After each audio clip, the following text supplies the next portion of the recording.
a enterrarlo, pues.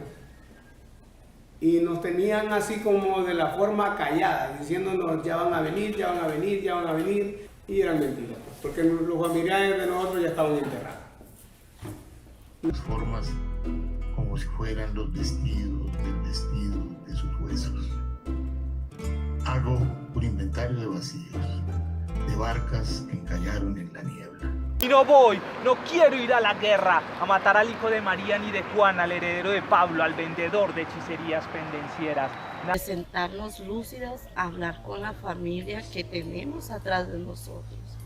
¿Por qué? Porque los temas de nosotros prácticamente es monte, búsqueda, autoridades y juntas. Siempre está la memoria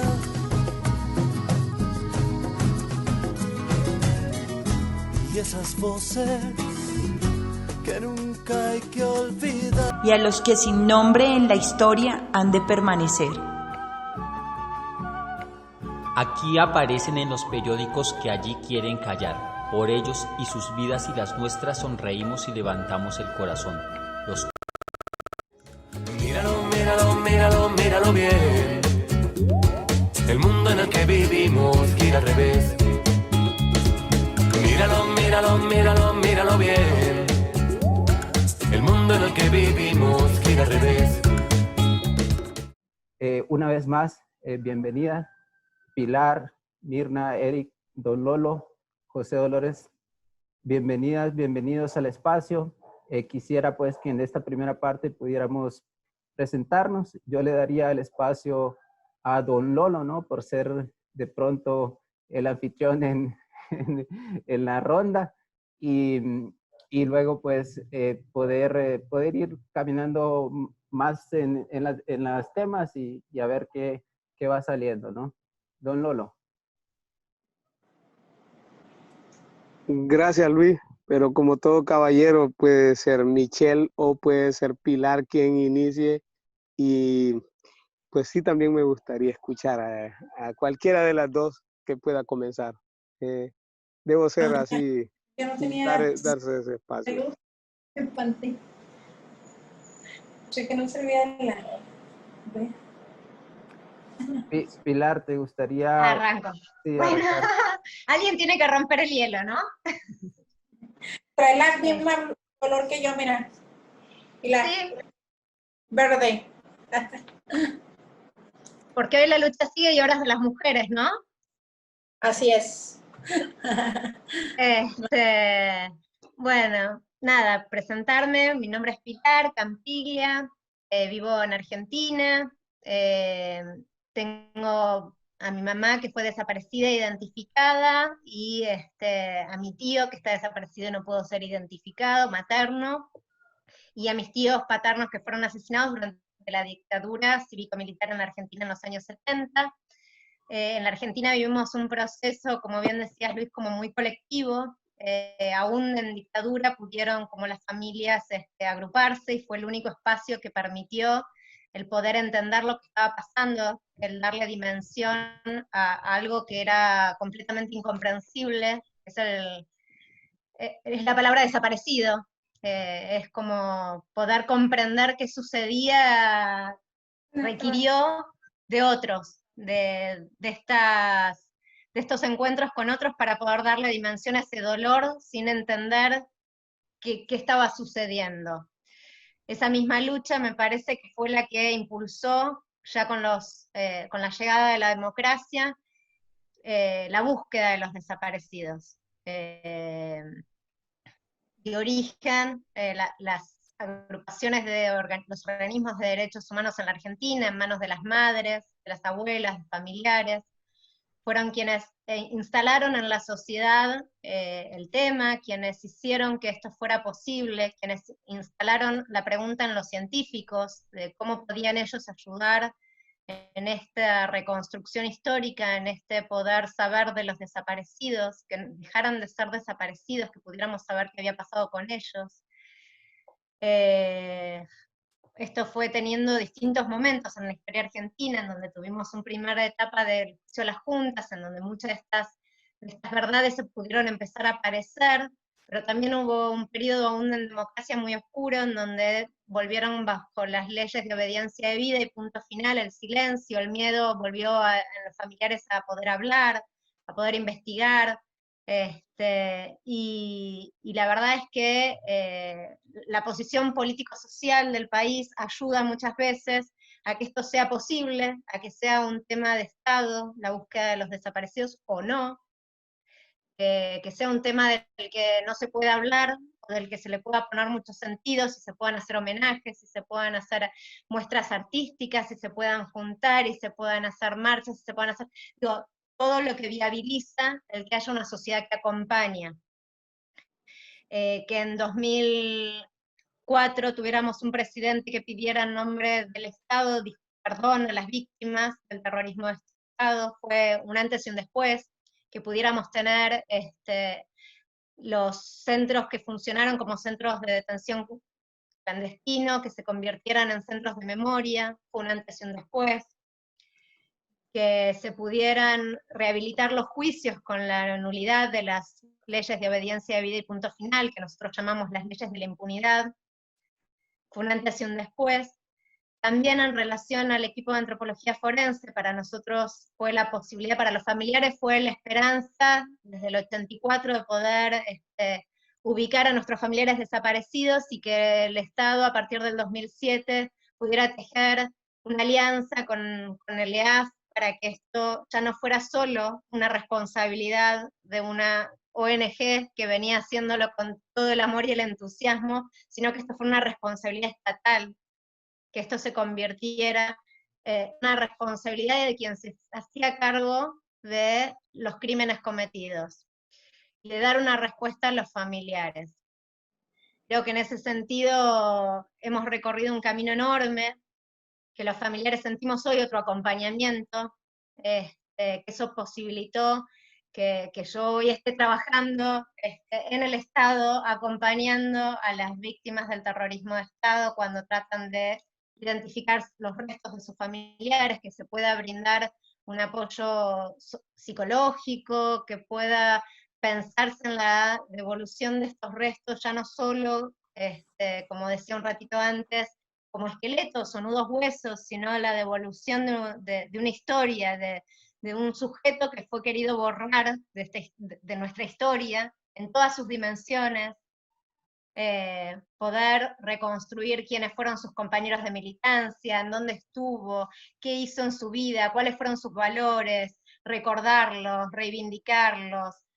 No es lo mismo que si uno tiene que a las escondidas ir viendo qué hace con unos huesitos, ¿no? O sea, cuando uno siente el acompañamiento de todo un colectivo y de una sociedad que permite renombrar dentro de nuestra Argentina a quienes estuvieron desaparecidos. En ese sentido también somos conscientes de que no se van a poder devolver los restos de todos los desaparecidos, por lo que fue el plan sistemático, y me parece que también tuvimos un gran recorrido de cómo pensar los duelos, los muchos duelos que se viven con la desaparición forzada, y volvieron a ser los colectivos quienes fueron inventando creativamente modalidades de rituales que pudieran dar cuenta de esta despedida. Algunos armaron baldosas, árboles, monumentos, bueno, muchas iniciativas que se fueron dando en distintos colectivos, que creo que fueron habilitando a las familias a poder procesar algo de esta despedida y no quedar al pendiente del retorno de los desaparecidos, que es lo que a veces uno escucha en familias que quedaron como muy al margen de todas estas posibilidades. Y esa es, bueno, nuestra vivencia desde la Argentina. Nosotros tuvimos, ahora tenemos un retorno a una política de Estado, pero la pasamos muy mal también durante los últimos 4 años de macrismo. Debo decirlo, no es lo mismo contar con un Estado que acompaña y que da lugar a la palabra, que con un Estado que descree de la palabra de las víctimas. Bueno, Mirna, creo que ahora te tenés que hacer cargo, ¿eh? Ah, gracias. De contarnos. Sí, te digo, cuando escucho las historias de otros países me apasiono y también me preocupo porque, por ejemplo, tú hablas de desapariciones, hablas de tanto dolor, pero ustedes al menos ya tienen un contexto, ustedes ya van encaminados. Y aquí en nuestro país, hablar de desapariciones es como apenas estar en pañales, porque precisamente tenemos desaparecidos de los años 70, hay desapariciones de larga data, pero realmente este gobierno, ni el gobierno ni la sociedad querían reconocer que había desaparecidos.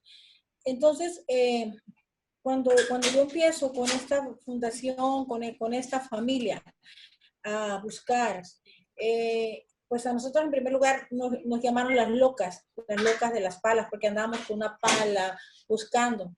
Y también mentirosas. Los gobiernos decían que eran mentiras nuestras, que no había desaparecido, que los tres andaban de vagos, que se habían ido. Decían no localizados. Entonces, la palabra desaparición forzada aquí no existía ni siquiera. Fue hasta en el 2017 cuando logramos la ley de desaparición forzada, los colectivos a nivel nacional, y con esa ley pues se viene la Comisión Nacional de Búsqueda, las comisiones locales de búsqueda, pero al final de cuentas pues seguimos siendo las familias las que estamos buscando. Buscando, la mayoría de los jóvenes, en este caso, o de los desaparecidos, son jóvenes entre 15 y 35 años. Aquí en la zona norte casi no hay mujeres desaparecidas, pero aquí no es la milicia, pero sí es el gobierno. ¿Por qué? Porque en la mayoría de las desapariciones, cuando las familias vienen a dar su historia de vida, cuando recién hacen la denuncia no te cuentan las cosas al 100. ¿Por qué? Porque pues igual se sienten reprimidas, no tienen la confianza, y poco a poco, a medida que están agarrando confianza aquí en el grupo, empiezan a platicar realmente cómo están las cosas. Entonces es ahí donde te platican que pues tenían relación con un policía, que fueron vistos por última vez en una patrulla, muchas cosas que al principio les da miedo. Entonces aquí el hilo que separa al gobierno de la delincuencia es muy delgado. Te digo, a mí me gustaría de corazón que se pudiera obtener el contexto de desaparición por zonas, porque igual son diferentes. Los contextos de desaparición aquí en Sinaloa, zona norte, zona sur, son diferentes, y mucho más en el país. Entonces, yo creo que trabajando esto, pudiéramos en algún momento lograr el porqué. Alguien me preguntó ahora, ¿y quién se lo lleva? ¿Y por qué? Si son tan jóvenes. Entonces, aquí en la zona norte son los grupos de la delincuencia organizada que pelean por el poder. Algunos de los jóvenes pues son consumidores de droga, algunos son vendedores, algunos no son nada y aún así se los llevan.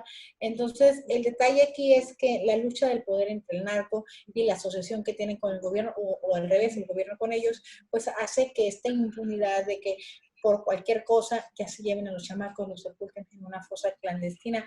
Es triste, es pesado, pero creo que desde el 2014 hasta acá hemos luchado mucho para, primero que nada, que se reconozca que hay desapariciones. Lo hemos logrado hacer una cultura en la sociedad también para la no revictimización, porque acuérdate que siempre dicen, si se los llevan es por algo andaban haciendo, se lo merecían, no era esto, miles de cosas que yo fui parte de esa sociedad, yo lo confieso. Cuando Roberto desapareció, un mes antes yo había ido a un funeral donde habían levantado al hijo de mi compadre, y yo veía a mi compadre abrazando el ataúd. Gracias a Dios lo encontró de un día para otro. Decidió en mayo del 2014. Gracias, Dios mío, decía, mi hija, nunca me va a pasar. Y el 14 de julio del 2014 me tocó vivirlo, y lo sigo viviendo porque pues una desaparición te marca para toda la vida. Te quita todo, te quitan un hijo, el esposo, un primo, y ahorita que escucho tu historia, que casi toda tu familia, me pongo chinita. Entonces pienso que hablar de desapariciones es un tema tan enorme, un tema tan triste, un tema que se tiene que tomar con mucho cuidado, es un tema que para hablarlo pues tienes que precisamente vivirlo, saber de qué estás hablando, del dolor que te deja, de la sensación de vacío, de la sensación de impotencia, porque ¿cómo puedes pensar tú que de un día para otro te digan que ya no está tu hijo, que ya no lo vas a volver a ver, y que un día agarras tú la pala el machete y tengas que ir al monte a buscarlo, porque las autoridades no lo hacen. Eso estoy hablando de cómo lo hacemos aquí, las rastreadoras del fuerte.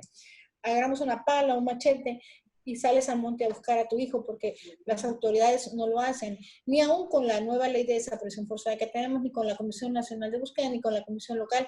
Nadie va a buscar a tu hijo mejor que tú. Nadie va a buscar a tu marido, nadie va a buscar como lo hacemos nosotros. Entonces, es una búsqueda de ellos para saber dónde están, pero también hemos aprendido poco a poco. Antes no sabíamos nada de esto. Hemos aprendido que tenemos que buscar verdad y justicia. Y por supuesto, pues dentro de la verdad está la memoria de ellos. Y, bueno, nosotros sin querer y sin saber hemos venido haciendo esto desde el momento en que Javier Valdés, el periodista, nos llamó las rastreadoras, porque estamos buscando, rastreando los pedazos de suelo para encontrarlos. Desde ese momento ya estamos haciendo memoria, ya ellos ya van a quedar para la memoria, va a quedar el nombre de las rastreadoras. Y te decía, hacemos una marcha el día 12 de septiembre, este año no lo vamos a poder hacer. Hacemos más que nada las búsquedas que hacemos 2 veces por semana.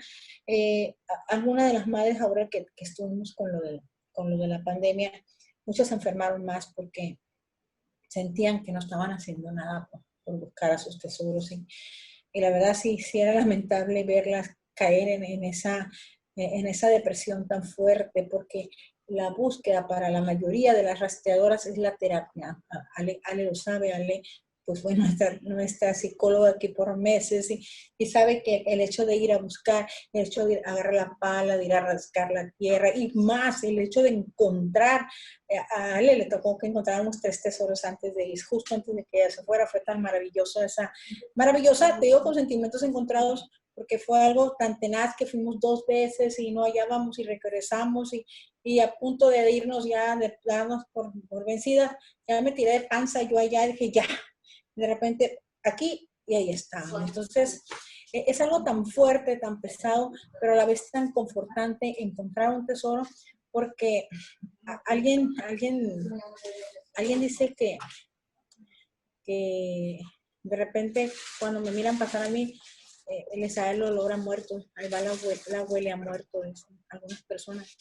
Y digo, qué manera tan diferente de sentir el olor, porque para nosotros el olor de una fosa, que vaya bien, el olor de una fosa para nosotros es olor a esperanza, es olor a que alguien va a regresar a casa. No podemos decir huele feo o apesta, para nosotros es un olor de esperanza, es un olor de que en algún momento en esta lucha que tenemos, ese tesoro que encontramos va a regresar a casa, va a darle una ilusión a una familia. Entonces, cuando esas personas nos llaman así a nosotros, digo, pues yo creo que no tienen un familiar desaparecido para poder hablar así. Por eso te decía a ti que me dio gusto escucharte, gusto porque vamos en el mismo tren, ¿no? Pero pues también me da mucha tristeza que exista tanta persona desaparecida en el mundo, no nada más en México. Hablamos de varios países y pensar que tantos años de impunidad y que no hemos avanzado mucho.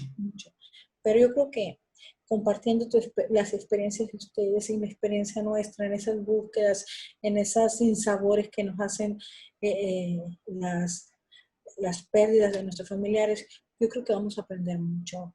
Lo importante aquí es que compartamos, escucharnos y que de alguna manera u otra lo que yo escucho de ti, yo puedo retomar o hacer algunas de las actividades que ustedes pudieron hacer, porque o igual lo que hacemos nosotros en algún momento les puede servir a alguno de ustedes y de verdad con el corazón ofrezco lo que podamos hacer. Muy humildemente nosotros trabajamos de una manera muy rústica, muy ruda, pero al final de cuentas el objetivo es buscar, encontrar y lo más importante es la identificación. Como decía, precisamente ahora, antier fuimos a Fiscalía, tenemos una semana de trabajo.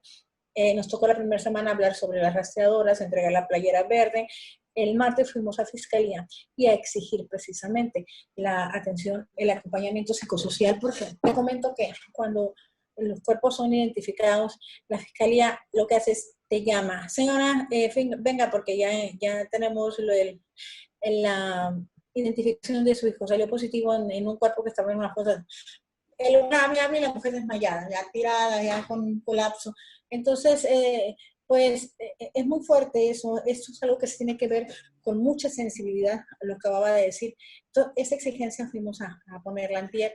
Y también cuando vas a poner esa denuncia, porque vas de caída, nosotros aquí de repente no tenemos acompañamiento psicosocial, pero ya sabemos cómo tratar, porque sabemos el dolor que tienen y le damos el acompañamiento, el abrazo, ofrecemos todo lo que tenemos moralmente y ofrecemos ir a búsquedas si sabe o miles de cosas. Entonces eso reconforta a la madre, pero llegan a una fiscalía fría donde el MP te pregunta, fumaba, vendía droga, en qué trabajaba, te empiezan a hacer cuestionamientos que lastiman. Entonces, igual esa fue una petición que hicimos, que tenía que estar alguien dándole acompañamiento a las personas cuando estaban haciendo su denuncia también, y que ellos se sintieran protegidos y no se sintieran acosados por las propias autoridades, porque te decía ahorita, la línea entre el gobierno y la delincuencia es muy delgada. Entonces, al gobierno pues le conviene tenerte de pechito, tenerte oprimido. Entonces, imagínate, si llevas un acompañamiento, pues el acompañamiento pues, debe tener conocimiento que tiene que exigir un policía de investigación, tiene que exigir cámaras de vigilancia, tiene que exigir una sábana de llamadas, que eso por ende te lo tienen que estar ofreciendo y dándotelo.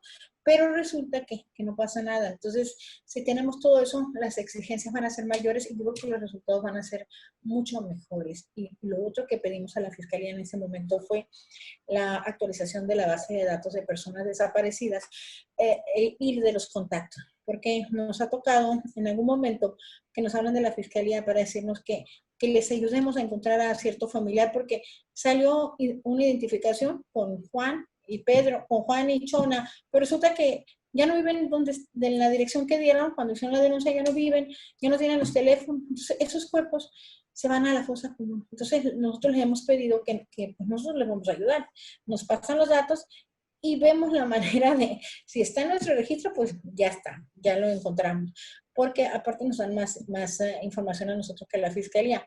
Pero si no está, nosotros hacemos enlaces hasta que damos con la familia. Fíjate, imagínate, busca los restos y también tienes que buscar a la familia para entregárselo. Entonces, toda esa fue la exigencia que tuvimos nosotros.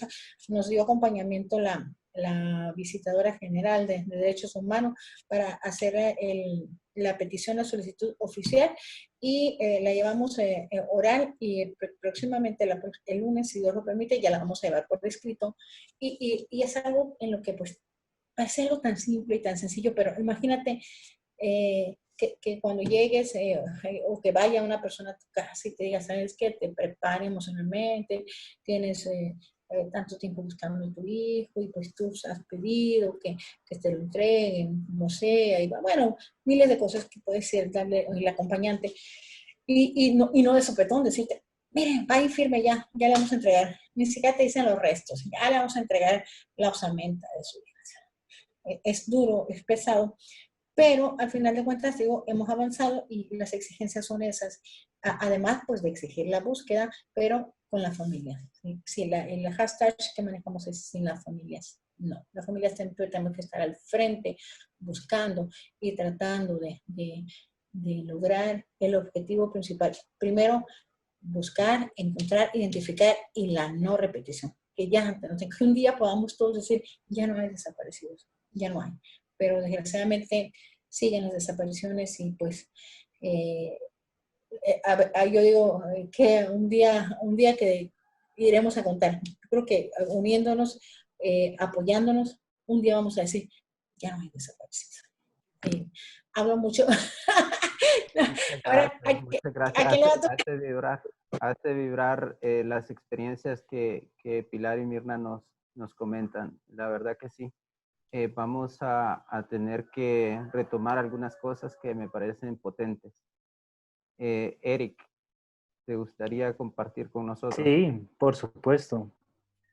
Muchísimas gracias por el espacio, por la oportunidad y por el encuentro. Creo que en cada una de estas conversaciones siempre se aprende bastante. Yo estaba escuchándolas a las 12 y hay muchas coincidencias, digamos, en lo que tiene que ver con la realidad colombiana, con la historia Y bueno, quería contarles un poco la experiencia, desde dónde parte, pues, digamos, mi vinculación a este tema y lo que hemos conseguido, digamos, desde 1987, que desaparecieron a mi madre, agentes del Estado, por pertenecer a un grupo militante. Pues, digamos, mi familia se vinculó a una de las organizaciones de desaparecidos. Yo en aquella época tenía 13 años y recuerdo que empezamos a documentar los primeros 200 casos. Unos años después, como hacia principios de los 90, ya hablábamos de 2000 desapariciones, pero pues era un subregistro porque la gente tenía mucho miedo a denunciar en aquella época. Tampoco el crimen de la desaparición forzada era un delito, como estaba explicando Mirna. Aquí en Colombia se reconoció la desaparición forzada en el año 2000, ¿cierto? Y se empezaron a aplicar, digamos, desde 1958, aparece el primer registro de una persona desaparecida, aunque, digamos, en contextos políticos como una estrategia de Estado, eso comienza a finales de los 80 y se implanta, digamos, durante un gobierno que utilizó una estrategia de seguridad nacional, todo el discurso anticomunista, y bueno, esta estrategia se fue expandiendo y ahora, pues, digamos, tenemos uno de los primeros lugares del mundo en cantidad de personas desaparecidas, muchas más que en Argentina, durante la dictadura. Pero los familiares, como estaban explicando antes, nosotros no, digamos, para nosotros no son cifras, cada uno de ellos son seres humanos. Y me gustó mucho la compañera, me dijo que estaba diciendo una cosa muy preciosa que los llamó los tesoros. Eso creo que simboliza cada una de las vidas por las cuales nosotros luchamos. Durante varias décadas, como les estaba contando, los familiares de los desaparecidos pasaron varios proyectos de ley, hicieron muchas propuestas para que se reconociera como delito. Aquí cuando se denunciaba se tenía que ir a la policía o, digamos, algunas instituciones a registrarlos como secuestrados. Entonces el tema del registro no es muy claro.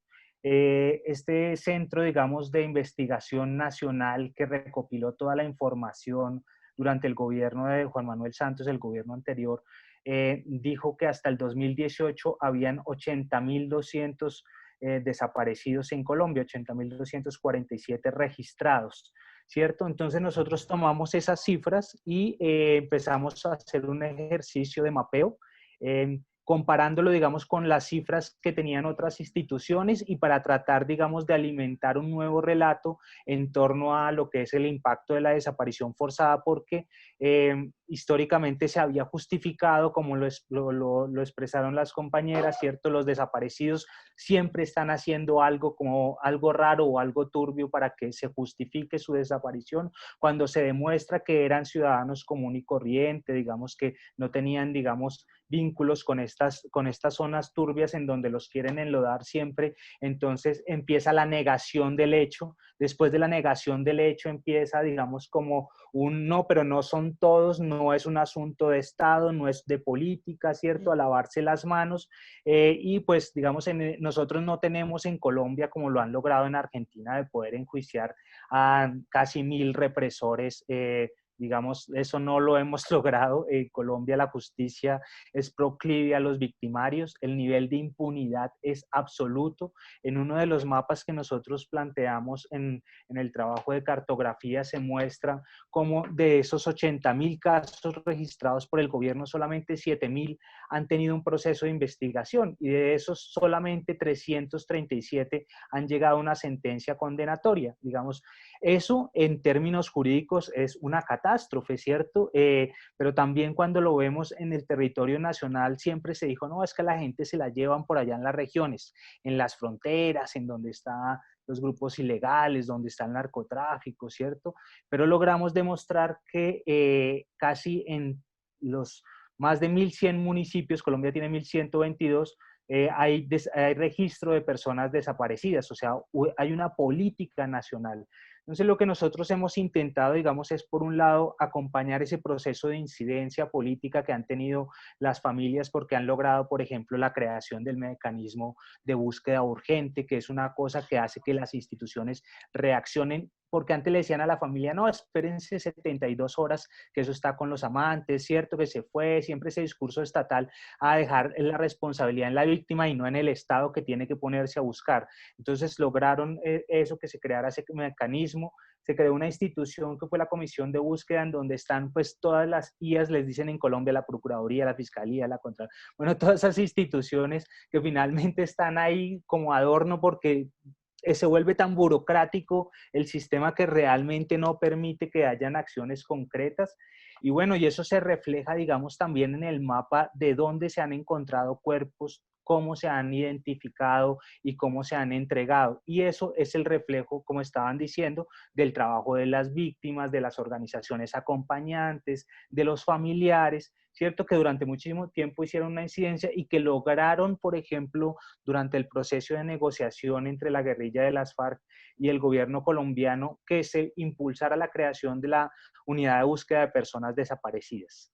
Esta unidad ya tiene pues un par de años de funcionamiento, pero realmente lo que ha hecho es acompañar pues algunas iniciativas que ya venían adelantadas para entregar y ubicar, identificar y devolverle los cuerpos a sus víctimas. Simplemente han acompañado 5 en estos años. Es realmente lamentable porque si tenemos casi 120.000 desaparecidos en este país, hay 20.000 cuerpos sin identificar en medicina legal, hay un montón de cuerpos que no fueron reclamados, entonces los mandaron a cementerios universales, los llaman ellos, en donde se acumulan los restos. Entonces, digamos, hay toda una dinámica para que esa verdad no se aclare. Y precisamente identificando eso y la lucha de los familiares que hacen pues también mucho trabajo pedagógico en universidades, en colegios. En las últimas décadas hay bastante acompañamiento de organizaciones culturales, de artistas que están, digamos, impulsando la idea de que la desaparición forzada no atañe solamente a las víctimas directas y a las víctimas indirectas, es decir, sus familiares y sus núcleos sociales o culturales o políticos, sino que es un fenómeno que corresponde a toda la sociedad y a la humanidad, ¿cierto? Entonces, por lo tanto, la sociedad se tiene que comprometer también a exigir ese reclamo de verdad, que es un reclamo pues que hacen los familiares, ¿no?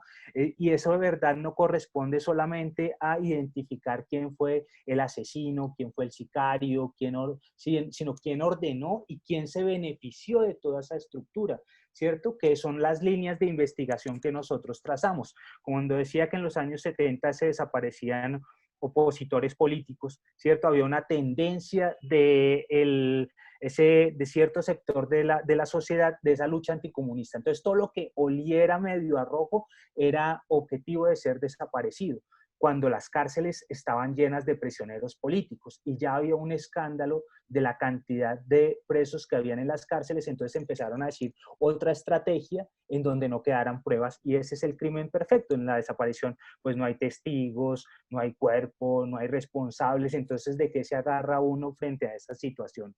Cuando nosotros vimos todo ese escenario, empezamos a juntarnos también hace unas semanas con los hijos de Latinoamérica a identificar que en cada uno de los territorios los niveles de impunidad eran diferentes, pero muchos, digamos, en los cuales los represores eran el gobierno.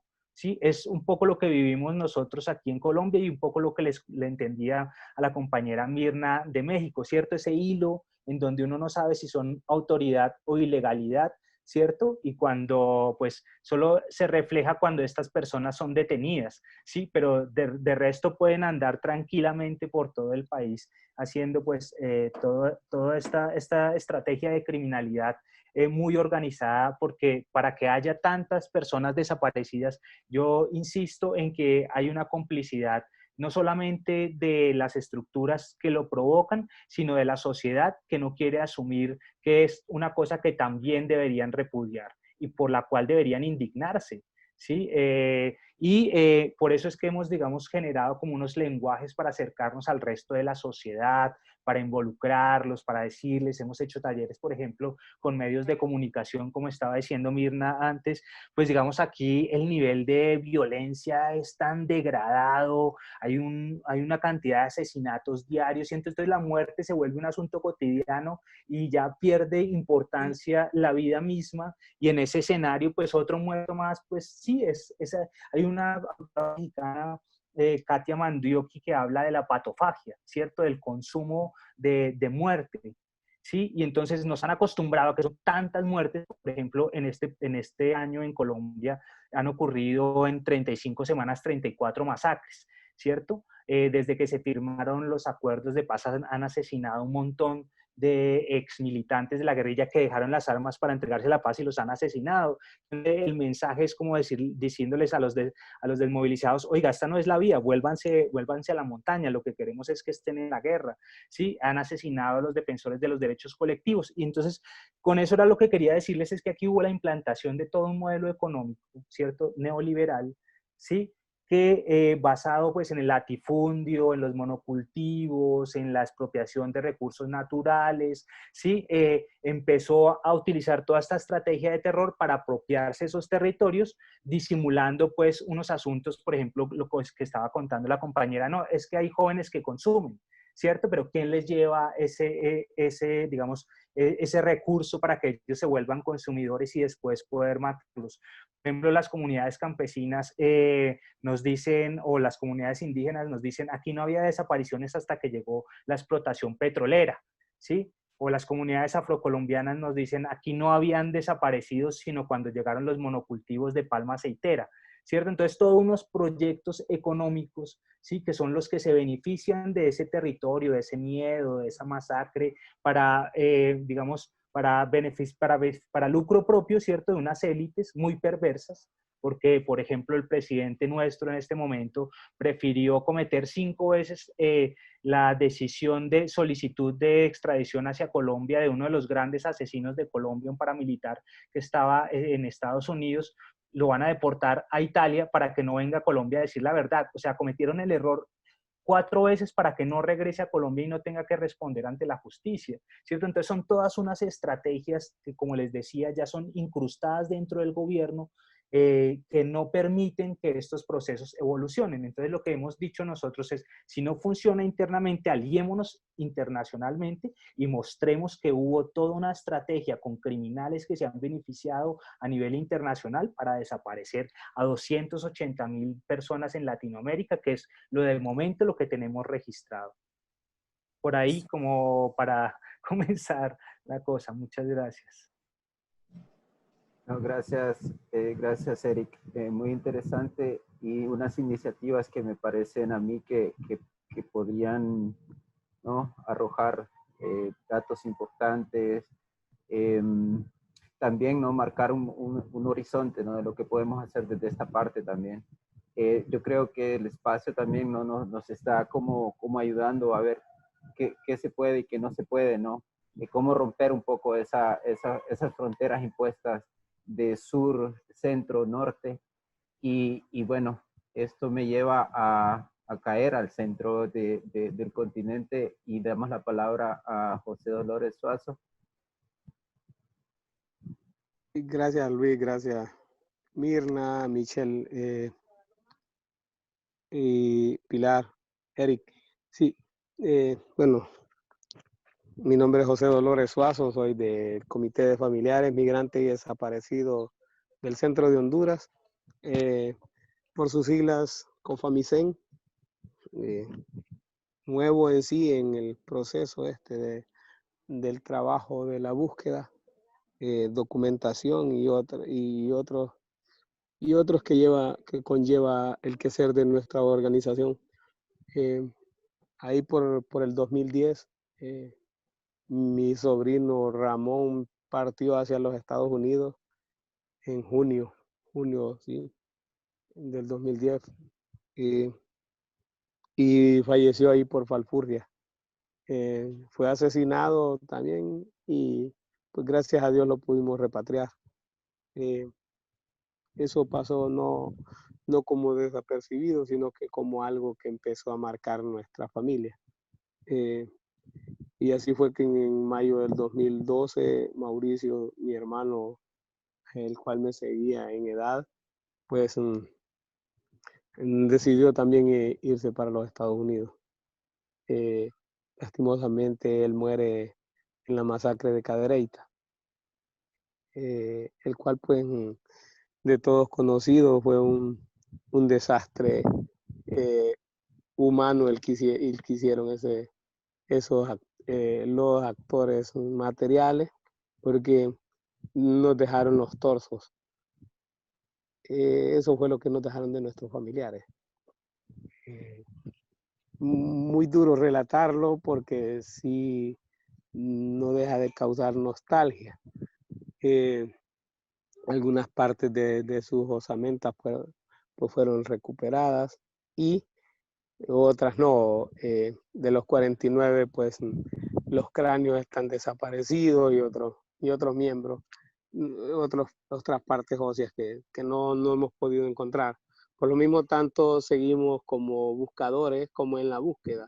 Tenemos desaparecidos los restos, parte de los restos de mi hermano, el cual pues nos hace también reclamar y decir ¿qué sucede?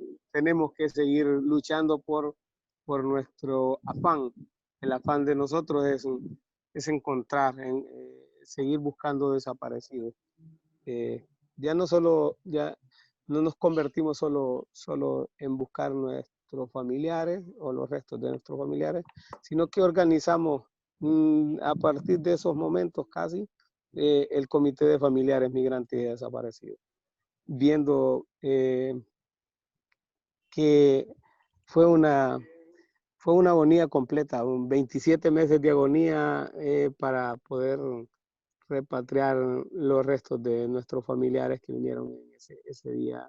Vinieron 10 repatriados de la masacre de Cadereyta. Los estados en sí pues no están interesados en la movilidad, en la migración, en quienes migran, sino que más bien están interesados en cuánto ellos generan. ¿Por qué? Porque nos han visto como el mecanismo de hacer dinero, no como la persona humana, sino que como las maquinitas de hacer dinero. Pues un gobierno como el de nuestro, como el de Honduras, totalmente desinteresado, desconectado de la sociedad, pues nos hizo llevar a una larga angustia, pelear, a luchar por nuestros familiares que necesitábamos y estábamos con toda la necesidad de repatriar esos poquitos restos óseos que estaban ahí, pues porque no están completos. Pero ¿qué sucede? Que ellos manejan las formas políticas, tienen sus formas políticas como para no causar alarma con lo que está sucediendo, sino siempre decir, sí hay migración, pero en la migración no hay muertos. En la migración, pues no hay problema. Se van y regresan cuando ellos quieren, se van y se quedan en un lugar y mandan dinero. Pero ya los muertos ya no los quieren, no quieren hacer nada por ellos. Pues nosotros como familiares empezamos a luchar porque los restos se repatriaran. Nos engañaban, nos mentían a cada momento, nos decían no digan nada, ya les vamos a ayudar, ya van a venir, y eso nos llevó ese tiempo para repatriarlo hasta que fuimos encontrando espacios de ayuda, como organizaciones de ayuda. Me recuerdo que mi hermana, que fue la que más caminó en la práctica para repatriar a mi hermano, siempre pues acompañada de nosotros, pero ella pues buscaba información y llegó así al padre Melo. El padre Melo pues nos guió al Comité de Familiares Migrantes y Desaparecidos del Progreso, COFAMIPRO, y así COFAMIPRO pues nos hizo el enlace con el equipo de antropología forense, con la fundación, y así fue que comenzamos a pugnar más fuerte para que fueran plenamente identificados nuestros familiares, porque encontrar 49 torsos y pedazos de personas ahí no era muy fácil para decir quién era cada quien, si no era con el apoyo de un equipo especializado como es el EAF, equipo de antropología forense argentino.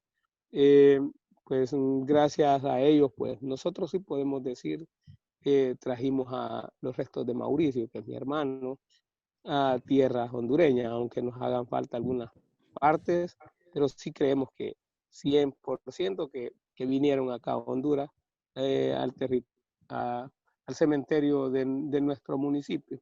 Aquí está enterrado parte de lo que es el cuerpo de mi hermano Mauricio. Pero estados totalmente desconectados, nunca le ha importado la sociedad hondureña, hablando de mi país, hablando de quien nos gobierna. Yéndome a lo que ustedes decían, los desaparecidos en Argentina, en Colombia, en México también. En Honduras también tenemos las desapariciones que datan del 70 o antes del 70, con las guerras por las pugnas políticas y que nunca volvieron a sus casas. Incluso las desapariciones de 1940 y algo con el régimen de Julio Lozano Díaz, que mandó a asesinar parte de la población de morenos en Tela Atlántida. Ahí hay también fosas con personas que hay que identificar su filiación de parentesco, porque en ese hecho, los morenos que estaban en esa zona de Tela Atlántida, muchos se fueron para Gran Caimán, otros morenos que están en Colombia, en Guatemala, en Livingston, son hondureños que se fueron huyendo por la represión. Entonces, si asesinaron, ahí hay fosas clandestinas todavía que no han sido identificadas. También vemos la parte de la década de los 70, cuando empieza también la política de seguridad del Estado. En los 80 hay desaparecidos también. Y como que nos mandaron el mismo manual a todos, pues. Hemos venido operando con el mismo manual. México no es la excepción, Honduras no es la excepción, Argentina, estando allá bien abajo en el sur, también no es la excepción. Colombia también, estando bien aquí cerquita de Centroamérica, tenemos fronteras marítimas también, pues no es la excepción. O sea, vemos que Latinoamérica no ha sido la excepción, con políticas de genocidio, con políticas de exterminio, con políticas de desapariciones, con malos gobernantes, que solo nos han orillado a buscar otros espacios para vivir. Pues. La migración es causa de la represión de los estados para con sus ciudadanos, sea la represión por políticas económicas, como el caso de nosotros, que ahora tenemos una política económica salvaje que casi el 40% el 40% de lo que se produce, del 100, 60 es para pagar impuestos y el 40 para el consumo. Al final de cuentas no estamos viviendo, estamos sobreviviendo. Entonces, eso nos lleva a migrar. También cuando hay esa política de exterminio por parte de los estados a sus ciudadanos, nos hace migrar también. O sea, cuando el Estado no es capaz de dar seguridad, también eso incrementa el crimen organizado. O sea, vivimos en esa política o esa forma del crimen organizado.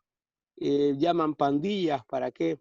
Para disfrazar su hecho tras organizaciones que hacen delincuencia común.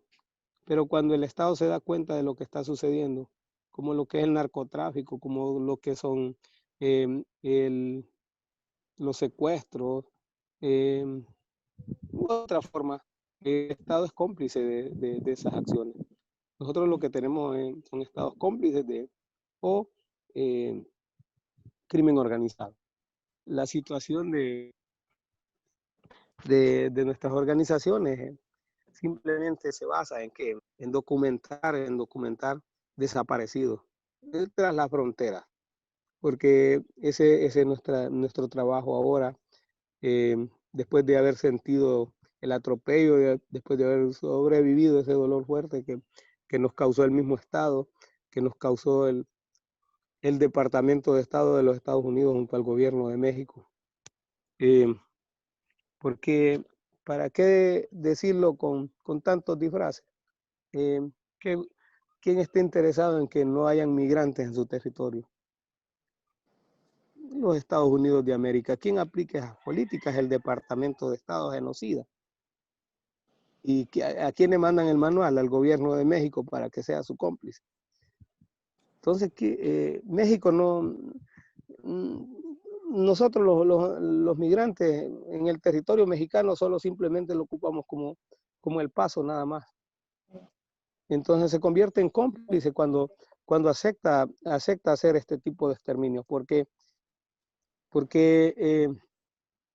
se cree que a los 72 de Tamaulipas los transportaron casi 3 estados.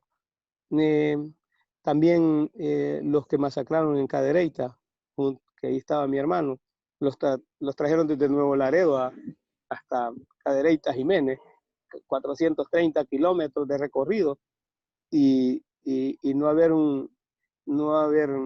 policías, no haber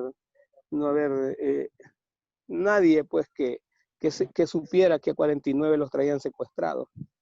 49 personas no esconden en el maletero de un carro. Y recurrir 3 estados casi tampoco puede pasar desapercibido. Entonces, ¿qué sucede cuando el gobierno de Nuevo León dice fue un ajuste de cuentas? Bueno, fue el crimen organizado que ajustó cuentas y se mataron entre ellos, criminalizando a nuestros familiares, no sabiendo que esto iba a tener otro color, pues, o que se iba a llegar a otras instancias, o de repente que se iba a ser resiliente con la lucha, con la lucha por la verdad, con la lucha por la justicia. El gobierno de Nuevo León dijo, bueno, son delincuentes asesinándose entre sí. La verdad es que los gobiernos les gusta esa formita de asesinar. Les gusta esa forma de matar porque es muy fácil para ellos ganarse el pisto de sicario, porque el gobierno de México lo que está haciendo es un trabajo de sicariato con nuestra comunidad migrante. ¿Qué sucede con esto? Que no sabiendo que ganándose un par de pesos, porque eso es lo que ganan, son gobiernos peseteros, porque ¿qué es lo que tiene ahora el gobierno de México? Demandas por daño o por graves violaciones a derechos humanos, por ser un sicario nada más en su territorio. La situación de la comunidad migrante es que no nos van a detener, pues. No nos van a detener, y la situación cada día que nos reprimen en nuestros países, vamos a tener que ir a buscar la parte que es de nosotros, nuestra América, pues. Nuestra América que un día los sajones vinieron ahí, les dimos chance de que estuvieran unos días y nos cambiaron la Biblia por cogernos nuestras tierras, pues. Entonces, ladrones, pues. Entonces, ¿cómo ahora ellos dicen, este presidente Trump diciendo que no quiere los migrantes, y este carajo vino con una mano atrás y otra adelante, el abuelo, porque no podía vivir en Europa, donde nosotros en ese tiempo ya vivíamos como personas civilizadas, mientras los europeos tenían heces fecales en sus calles, en sus avenidas, con fétidos olores. Nosotros ya teníamos alcantarillado, ya teníamos un montón de estructuras que a nuestra América nos caracteriza, ya teníamos edificaciones monumentales, pues. Entonces, qué bonito reencontrarnos desde allá abajo, desde el sur, vernos ahí por un poquito más aquí al norte con Colombia, y irlo más arriba con México. Pues un grande abrazo, y me siento complacido, pues, complacido con todo esto que está pasando, con este reencuentro con ustedes, y decirles que nuestro comité es un comité de documentación. Documentamos casos de desaparecidos, hacemos gestiones como para repatriaciones, estamos pendientes de los presos, estamos pendientes de los enfermos también, pues, porque la verdad es que hablar de desaparecidos no solo son los fallecidos, es toda la persona que perdió comunicación con su familia, y todos ellos nos interesan, sea en cualquier circunstancia que se encuentren. ¿Cómo no agradecer a las rastreadoras también? Que ellos han encontrado fosas, el cual en un momento pueden pegar con nuestros patrones genéticos que se levantan acá gracias al equipo de antropología forense, pues. Entonces, ¿cómo nos vamos hilvanando? ¿Cómo la trama pues cruza el urdimbre y fabricamos el telar? Pues entonces eso para mí es importante. Un grande abrazo. A mí me pareció que si había algo que nos atravesaba a todos era esta potencia de que es la familia la que tiene que salir a buscar, la que tiene que buscar la documentación, la que tiene que entender de cómo son los procesos judiciales, de cómo funciona la genética, de cómo son los derechos, y de instalar culturalmente en la sociedad. Es responsable de que se instale este relato en la sociedad, para que esta sociedad pueda acompañar y pueda generar una transformación en el poder judicial, en el poder económico, en el poder político. Es una locura lo que se nos pide, ¿no? Pero que por otro lado también es cierto que solo con esa potencia de ser familiar lo hace posible. Es el lugar como de fuerza que nos sostiene frente a todo. Yo los escucho a ustedes que están además viviendo la situación en presente, digo, y que sigue siendo como contra todas las corrientes, y lo único que puedo pensar es en la perspectiva, ¿no? De que solo con la fortaleza que ustedes están teniendo y ese proceso de ir instalando y marcando hitos en esa historia, es posible que se pueda realmente cambiar algo. Como decía Mirna, que realmente no vuelva a haber más desapariciones, que eso sea algo posible. No. Y pensaba en esto de la estrategia del terror, de la deshumanización, de cómo genera que la sociedad no se comprometa en esas búsquedas, ¿no? Como el miedo, el ubicar en el desaparecido alguien peligroso, alguien inescrupuloso, alguien inhumano. Deshumanizarlo para justificar lo aberrante de una desaparición o de un homicidio. Y pensaba también un poco, me quedaban dando vueltas las palabras de Eric en relación a de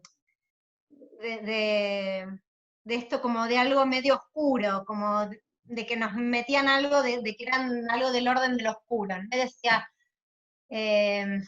puta, cualquiera, no importa si es oscuro, si es criminal, si es narcotraficante, si es... ¿Qué importa? O sea, eso da derecho a asesinarlos, a ocultar sus cuerpos, no, o sea, nada lo justifica.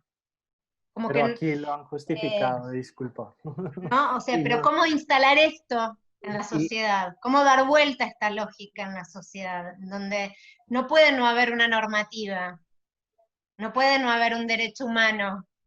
Sí, y especialmente a mí me llama algo la atención ahí, y especialmente porque el mensaje también es para la sociedad, ¿no? No se queda solo a nivel de individuo ni a nivel de la familia, sino que es un mensaje a la sociedad, y de que, bueno, ¿no? Ahí está esa constante herramienta como para fomentar el terror, ¿no? La desmovilización, usualmente para aquellos que están en una lucha, ¿no? Particular. Sí, me parece muy interesante. Gracias, Pilar, por Sí, compartir. yo solamente quería complementar ahí pues el punto, y es que hace parte pues de toda una estrategia que ha utilizado pues cierto sector político en Colombia, ¿cierto? Primero, dibujar que hay un enemigo interno, ¿cierto? Para poder recrear todo el escenario de terror, ¿cierto? De guerra, del enemigo interno que ha sido tan útil. Y en la medida en la que está ese enemigo, pues se justifica toda una carga de violencia institucional, ¿cierto? Es necesaria. Por ejemplo, en Colombia el ejército son más de 500.000 soldados activos, ¿cierto? Sí, los famosos estados de excepción, ¿no? Exacto, pero nosotros vivimos en estado de excepción desde hace 40 años, ¿sí? Hay leyes que fueron implantadas en el 78 con el Estatuto de Seguridad Nacional que siguen ahí, siguen vigentes, ¿sí? Mucho tiempo, por ejemplo, aquí los militares juzgaban por desaparición porque lo consideraban un acto del servicio, ¿sí? Entonces, pues si son ellos mismos los que se juzgan, pues por eso esos niveles de impunidad.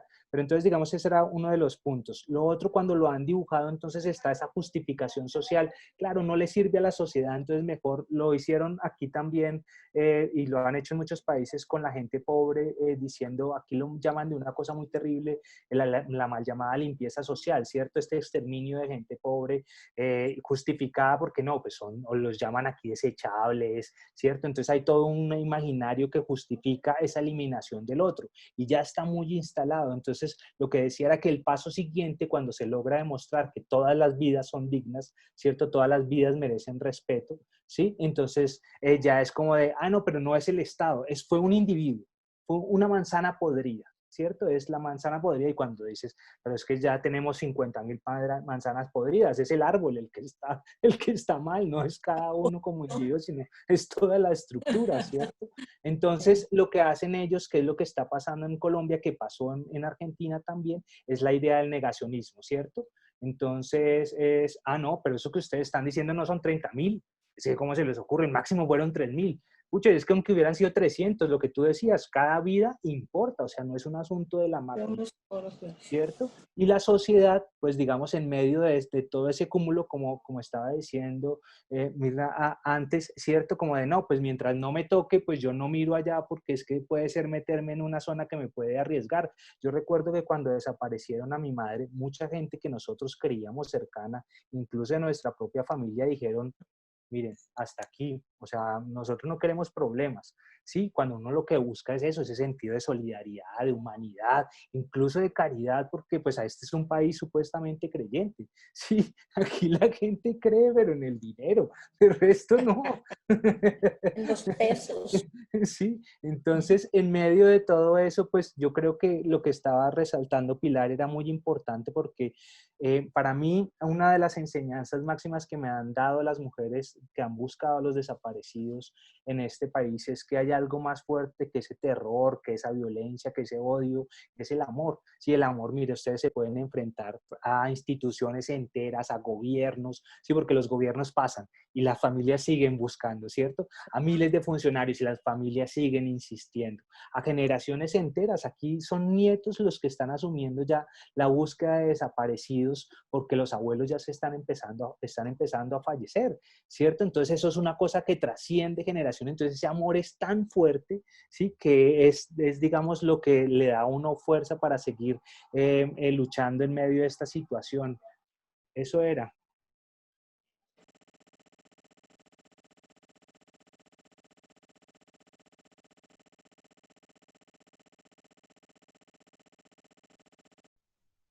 Yo quiero hacer una aportación. Yo siempre he dicho que las restauradoras no buscamos culpables, pero que en algún momento sí queremos verdad y justicia.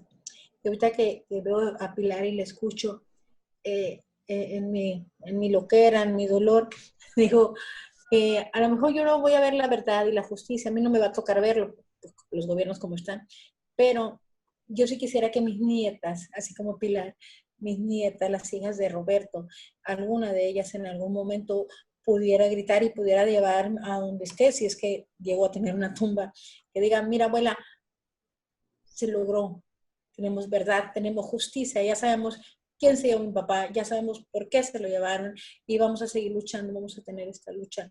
Yo sí quisiera heredar esta lucha a mis nietas, porque es una lucha noble, es una lucha muy dura, es una lucha de dolor, pero al final de cuentas es una lucha muy digna, es una lucha en la que puedes mirar, puedes gritar, puedes exigir con esa dignidad y con esa fuerza que te da el dolor de haber perdido a un ser querido, en mi caso, a mi hijo.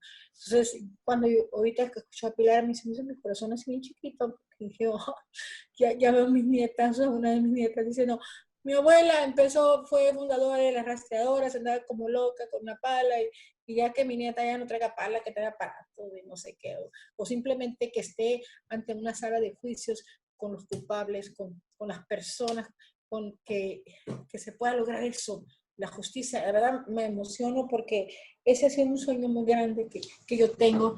No, a mis nietas no las expongo, mis nietas ahí están, pero ellas saben lo que pasó, ellas conocen la historia de su padre y yo poco a poco, y conocen la historia de su abuela, lo que he hecho, lo que he dejado de hacer, a lo que me he expuesto, todo lo que he pasado y lo que han pasado las madres que están junto conmigo, porque yo hablo de mí, porque hablo ahorita de mis nietas, pero lo que yo he vivido lo han vivido las familias que están detrás de mí. Entonces, en algún momento yo quisiera, me hiciste sentir bien bonito, Pilar, porque digo, entonces, a lo mejor dentro de unos años mis nietas van a estar así como tú, diciendo, se logró lo que estamos buscando, porque no nada más es encontrarlos, no nada más es decir, aquí está una tumba, ya se identificaron, sino también en algún momento tenemos que lograr verdad y justicia para ellos. Gracias. Nuestras abuelas fueron las grandes maestras, esa es la verdad.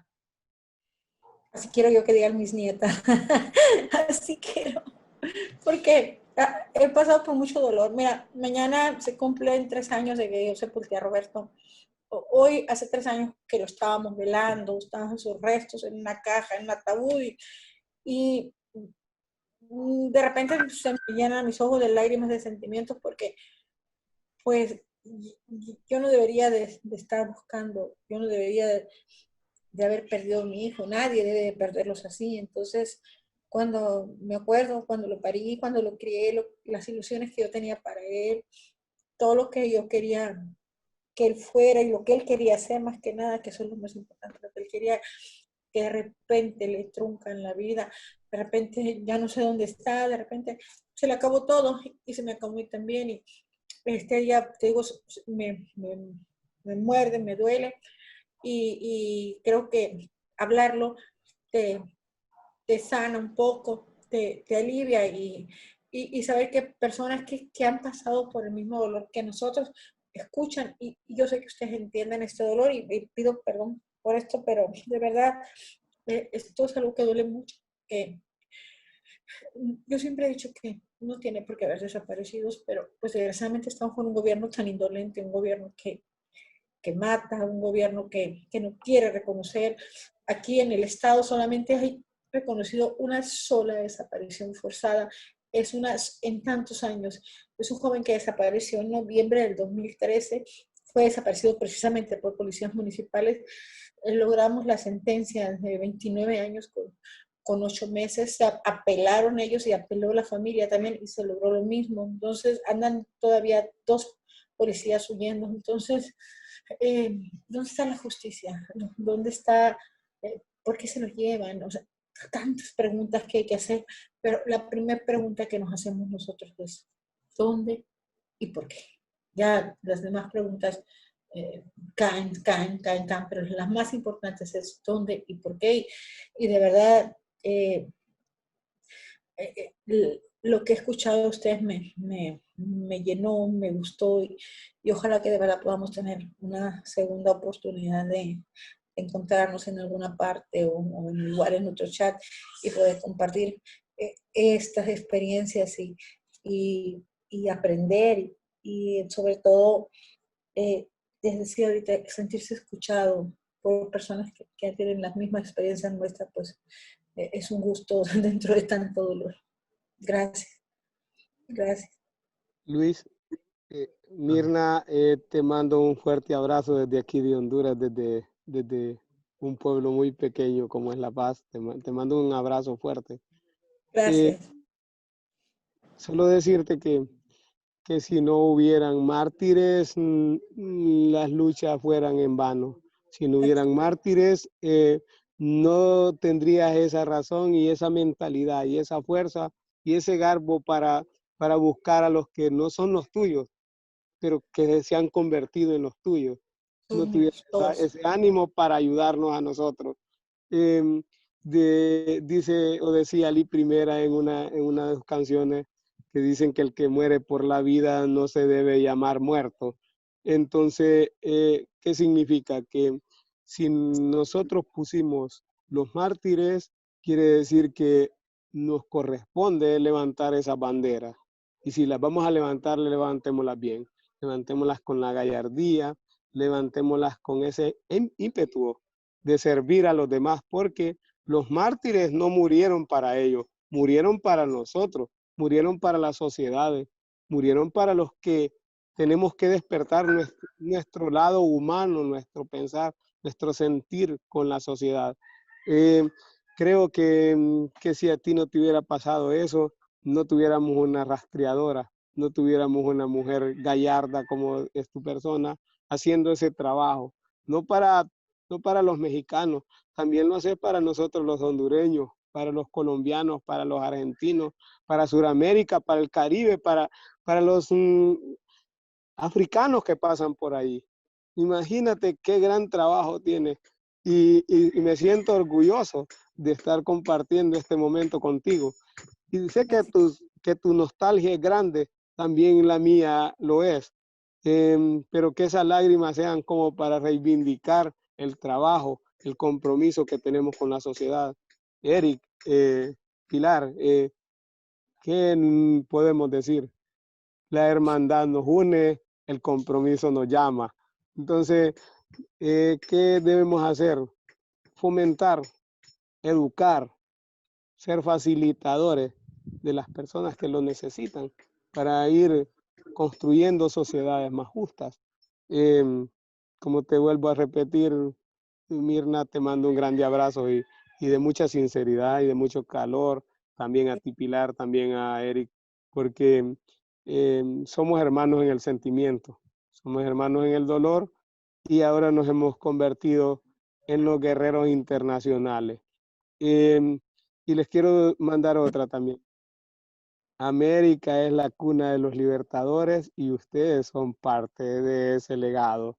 Entonces, como vivimos en la cuna de los libertadores, llamémonos hijos de los libertadores, levantemos las espadas también para ser libertarios.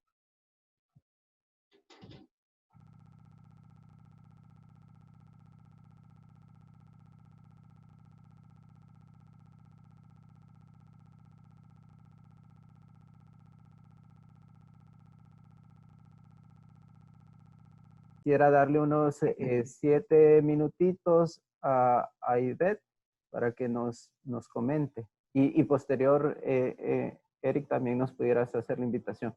Dale. Y gracias, Luis, ¿verdad? Pues mi nombre es Ivette Pineda, soy psicóloga, hago el acompañamiento psicosocial al Comité de Familiares de Migrantes Desaparecidos en la zona del Progreso, noroccidental del país en Honduras. Que es grato escucharles, ¿verdad? Desde el punto de vista desde Argentina, México, Colombia y tanto Honduras también. Hemos ya pues compartido con don Lolo, que cariñosamente así le decimos a don José, que toda esta problemática, ¿no? Ya no miramos la migración y el desplazamiento forzado ni las desapariciones forzadas como una crisis de país, sino más bien como un fenómeno del país. Tanto para ustedes como para nosotros en el sistema de gobierno que que nos gobiernan en nuestros países aún no reconocen que existan las desapariciones forzadas. Y esto es lo que nos impulsa a los que somos acompañantes psicosociales, a lo que estamos viendo la necesidad de la familia, el día al día que nosotros las acompañamos y vemos esa impotencia, ¿no? Porque es lo que realmente vemos, el dolor, no es fácil, ¿verdad? Yo entiendo esa parte que no es fácil levantarse y empezar un papel que no les corresponde a temprana edad. No es fácil llegar a la casa y saber que no está un miembro de la familia. No es fácil llegar y como madre sentarse a comer un plato de comida sabiendo que su hijo no está y que si su hijo lo está comiendo, si su hijo está durmiendo, no es fácil, para ninguna madre es fácil y eso lo entendemos. Desde el punto de vista, no hablándole como psicóloga, sino como hija, como parte de una sociedad afectada por el mal sistema de gobierno, es bien difícil poder crear esa conciencia social donde a nosotros nos permita evidenciar esto, pues que no es justo que los sueños de muchas personas se trunquen por la ambición económica de otras personas. Porque eso es lo que pasa, es una ambición. Las desapariciones no son porque se tienen que desaparecer la gente, no. Detrás de esto hay una ambición tanto económica como política como social. Y desafortunadamente son nuestros hijos, nuestros hermanos, nuestros tíos, nuestra mamá, que tienen que cumplir con esa culpa, ¿no? Y eso nos limita a hacer muchas cosas porque a veces no logramos entender. Se nos vienen muchas preguntas, pero sin respuestas. Y estas respuestas son las que día con día luchamos porque no queremos pues encontrar una verdad tan dolorosa. Desde Cofamipro para nosotros es muy fuerte acompañar a una familia y hacer las notificaciones, así como le decía Michelle, el Ministerio Público está llamando por teléfono. Nosotros hemos luchado con las cancillerías de Honduras. Afortunadamente, ¿no? Ya no se hacen las notificaciones por teléfono. Nosotros denunciamos eso, que no se podían hacer ninguna notificación ante un familiar por vía telefónica, vía correo. Si el Estado se hacía responsable, tiene que hacerlo muy bien. Entonces se llama a la familia y se sienta a una mesa con el equipo LEAF y se le notifica realmente qué es lo que pasó, dónde estuvo, qué pasó, toda la información necesaria. Y creo que ese es el debido respeto que la familia se merece, ¿verdad? Del momento que salen de nuestro país, es responsabilidad de nuestros gobernantes porque no les da una calidad de vida. Y tanto para Honduras como para ustedes, yo sé que el país tampoco les ofrece una calidad de vida. Si se van, no es porque quieren ir de vacaciones o porque están cómodos, ¿no? Se van porque hay una necesidad. Y ya la necesidad ya no es tanto una necesidad alimentaria, sino una necesidad de una calidad de vida mejor. Desde nuestros países, el narcotráfico, el crimen organizado, el maras y pandillas, es una de las detonantes mundiales que ha empezado a afectar la crisis migratoria. Y esto es algo que no lo vamos a parar. Es algo de que aunque nosotros quisiéramos y reconociéramos de que la migración es un detonante para la desintegración familiar, hay que reconocer lo que sí lo es. El culpable de que la familia se desaparezcan, que la familia se destruyan, que el amor se pierda, es por la mala migración. Los malos sistemas de gobierno que nos gobiernan, que nos ofrecen una calidad de vida por un ingreso económico de ayuda financiera de otros países, pero somos nosotros los que vivimos en los países que somos los sacrificados. Entonces, como acompañante psicosocial, yo logro entender y logro tener esa empatía con las madres, ¿verdad? El sentir, irse a dormir en una cama y ese insomnio que le invade por su cabeza, de que cómo vamos a hacer. Yo realmente, ahorita que escuché a Michelle que dijo el olor a la esperanza de una fosa, Sí. lo sentí tan fuerte, qué imagen. fuertísimo, y realmente te admiro, Michelle, porque ese olor tan peculiar que pueda tener, yo he sentido el olor cuando entregamos los restos a la familia, y cada vez que yo siento ese olor, me viene el olor a dolor, porque soy yo quien estoy entregando sus restos a su familia, y es un olor a dolor también, donde quisiera decirle a las familias que estamos con ellos, pero es un momento y ese momento nadie se lo puede quitar. Entonces, sí, realmente, Mirna, te admiro mucho que estés acompañando a las familias en los procesos más dolorosos que se puede enfrentar una madre y decirle a las demás, ¿verdad? Que ánimo, que esto es algo de que si nadie lo empezó, pues teníamos que empezar algunos y desafortunadamente somos los elegidos para apoyar a estas familias que le han callado sus voces y nosotros tenemos que ser las voces de estas personas, de estas familias, de estas madres, de estos hijos, incluso las voces del mal sistema de gobierno, pues alguien lo tenía que hacer y somos nosotros, ¿no? Nosotros somos los que tenemos que levantar la voz por aquellas voces que han sido calladas día con día. Y pues de igual manera, gracias por el espacio, Luis. Realmente ha sido una jornada muy, muy aprovechadora. Realmente conocerles, escucharles, es muy grato. Es de reconocer que el trabajo se está haciendo y decirles, pues, hay que hacer pasos pequeños, pero pasos muy seguros, ¿no? Eso de ir corriendo y querer avanzar, si no estamos preparados, nos vamos a caer. Y esas caídas a veces son más dolorosas. Entonces, avancemos poquito a poquito, que los pasos más pequeños son los más seguros. ¿Verdad? Y ánimo. De acuerdo, Ivette. Por supuesto que quisiéramos tener más tiempo para escuchar a Mirna, ¿no? Pilar, Eric y Don Lolo. De pronto surgen otros espacios ahí para profundizar sobre las experiencias también propias, ¿no? Un poco Comunitas quiere contar historias y bueno, en el caso, ¿no? de cada uno de ustedes, cada una de ustedes, hay mucho que contar, estoy seguro de eso. Apenas unos minutos que he compartido con cada uno de ustedes, he podido darme cuenta, ¿no? de cuánta experiencia hay, que no va a ser nunca un espacio como este suficiente en cuestión de tiempo, ¿no?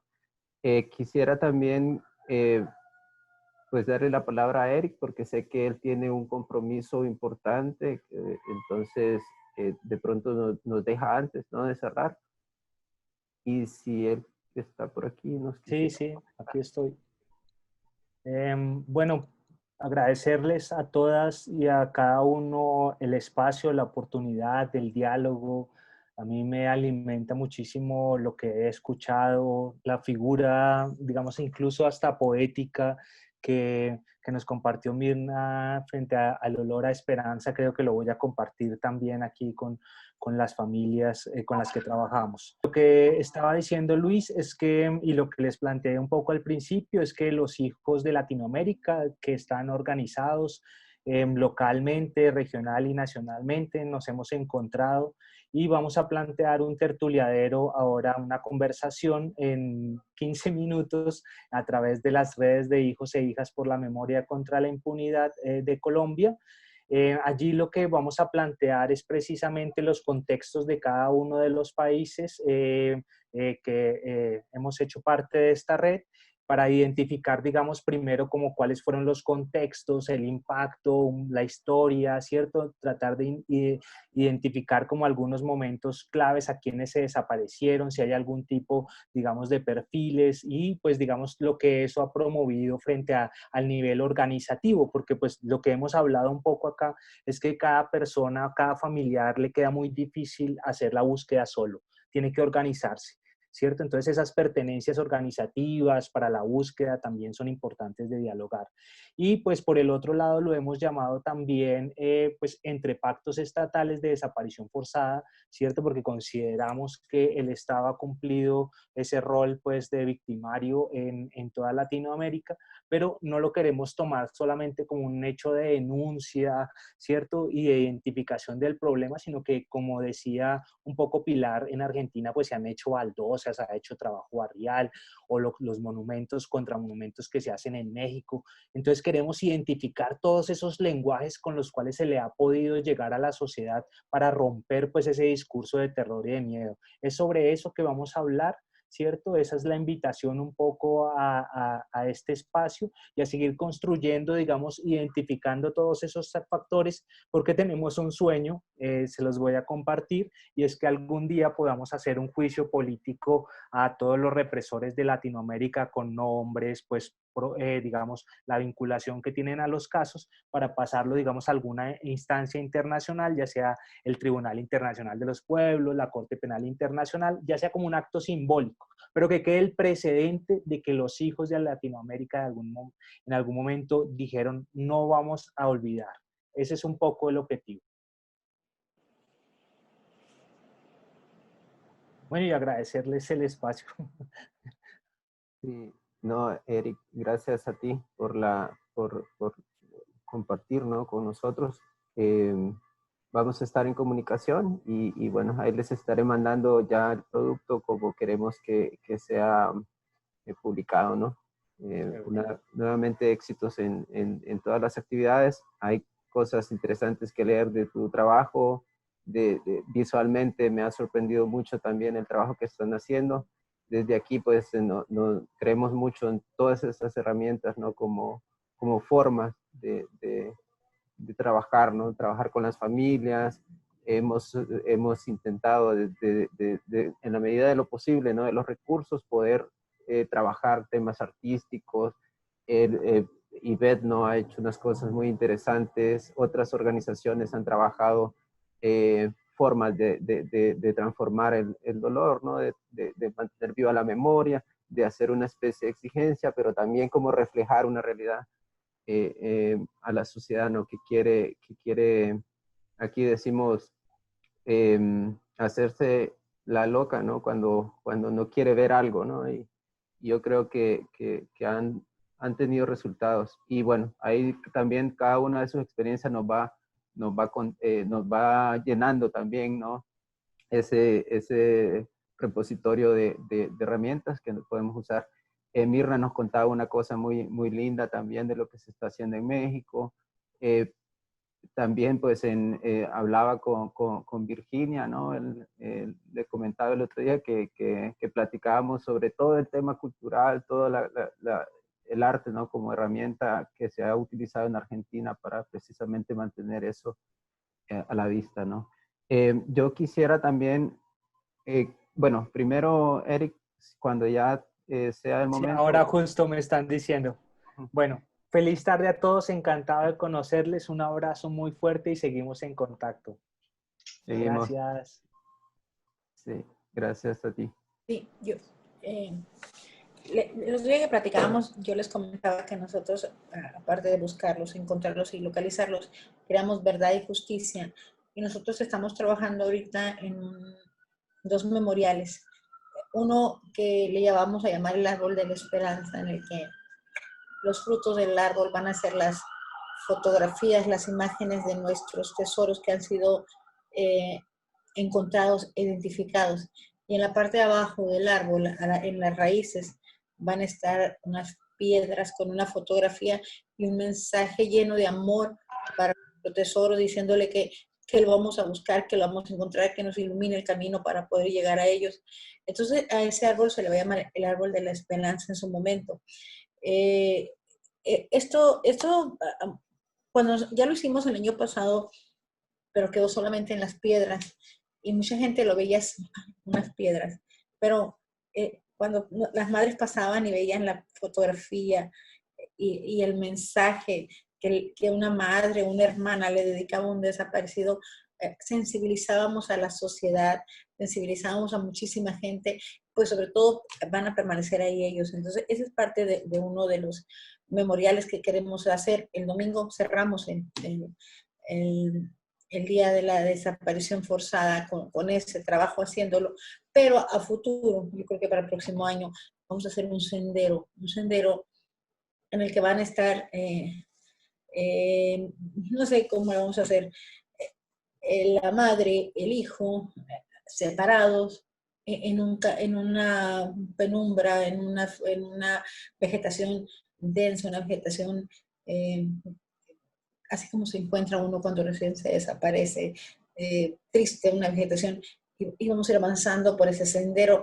En ese camino van a estar los nombres de nuestros desaparecidos, que ahí van, ahí van. En la segunda parte del sendero ya va a ser una vegetación un poquito más florida, un poquito más hermosa, y igual caminando por las, es un sendero para que camines por el sendero de los desaparecidos. Entonces van a estar los nombres de ellos, y en la última parte van a estar juntos, abrazados, y la vegetación va a ser hermosa, llena de flores, toda verde, bien bonita, en la que va a ser donde ya se reencuentra el familiar con la familia desaparecida. Entonces, eso también es algo que lo tenemos en mente, porque para eso estamos luchando, pues esos senderos igual quedaría al final, a lo último, estarían los nombres de los ya identificados, de los que ya están con las familias. Entonces, son proyectos que a lo mejor para algunas personas pudiera ser cualquier cosa o X, pero para nosotros es algo que lo estamos viviendo y queremos que expresarlo. Tenemos a muchos artistas, ahorita tenemos a una, ya yo creo que han visto por ahí en las redes, que tenemos el recetario para la memoria, en el que las madres estamos cocinando los platillos que les hacíamos a nuestros hijos, los platillos que ellos les gustaban. En mi caso, Roberto, unas pizzadillas, siempre me andaba picando la comida, siempre me robaba, y me robaba la carne, me robaba la tortilla, y era un pleito a la hora de cocinar para él. Y me di cuenta que muchas madres, cuando supieron de este proyecto del recetario para la memoria, son 30 recetas que hemos hecho las madres. Muchas madres que tienen a sus hijos desaparecidos, a escuchar el recetario para las personas que ya no están, que puedes cocinar un platillo, olerlo y pensar que alguien que no está se lo pudo haber comido en su momento. Entonces es algo tan bonito, porque a lo mejor no conoces a Roberto, pero al estar cocinando te puedes imaginar lo que yo te digo, que picaba la carne, me picaba la verdura. Entonces, eso también es una manera de sensibilizar a la sociedad, a las mismas madres que tienen a sus hijos desaparecidos. Yo también decía que en ese recetario, muchas madres que aún buscan a sus hijos, ellas cocinan con tanto amor, con tanta devoción, porque piensan que en algún momento pueden regresar sus hijos y degustar ese platillo que ellos tanto lo cocinan con tanto amor. De hecho, yo también lo cociné. No me atrevía, yo tenía mucho miedo de mi reacción, pero porque yo ya sé que Roberto ya no lo va a volver a comer, pero al final de cuentas lo hice y sentí que desde el cielo Roberto saboreó su platillo. Entonces eso también es algo muy bonito, el recetario para la memoria de las rastreadas del fuerte. Y por eso les digo, no nada más, son muchas las luchas que tenemos que hacer. Primero que nada, hacer conciencia en los gobiernos, en la sociedad y también en las familias, para que podamos salir adelante y podamos seguir con esta lucha tan triste, pero a la vez tan bonita, porque podemos hacer una fraternidad a nivel internacional y apoyarnos y seguir haciendo esto para que nos una y que nos haga dignos de esto que estamos haciendo. Gracias.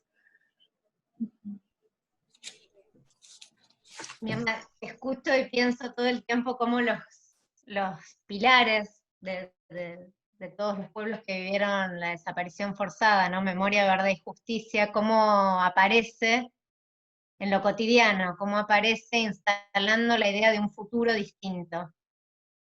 En cómo sensibilizar a la sociedad, en cómo hacerlos presentes a pesar de estar desaparecidos, en cómo mostrar la humanidad de ellos. Cómo eso caló en nosotros como para poder pensar que efectivamente puede haber una otra generación que pueda tomar todo esto, que pueda pensar que es posible una sociedad más justa, más humana, más solidaria, que estas desapariciones no sean desapariciones, que sean homicidios, que se sepa que fueron homicidios que quisieron borrar toda la humanidad que ellos traían, todo lo que ellos implicaban, todos los proyectos que implicaban.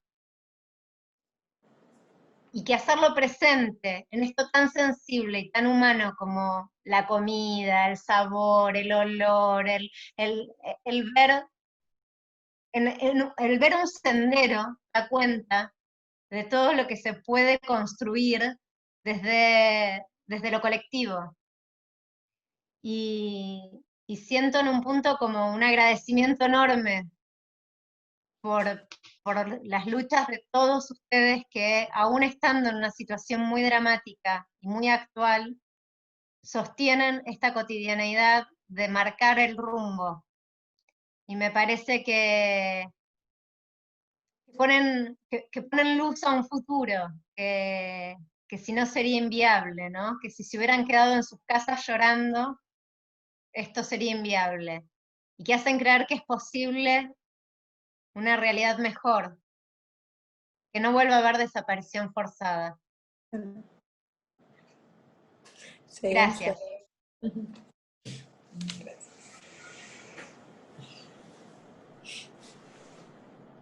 Gracias, gracias Mirna, Pilar. Don Lolo.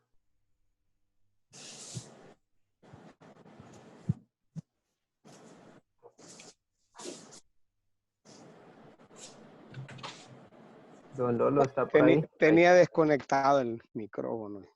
Nos pasa. Sí.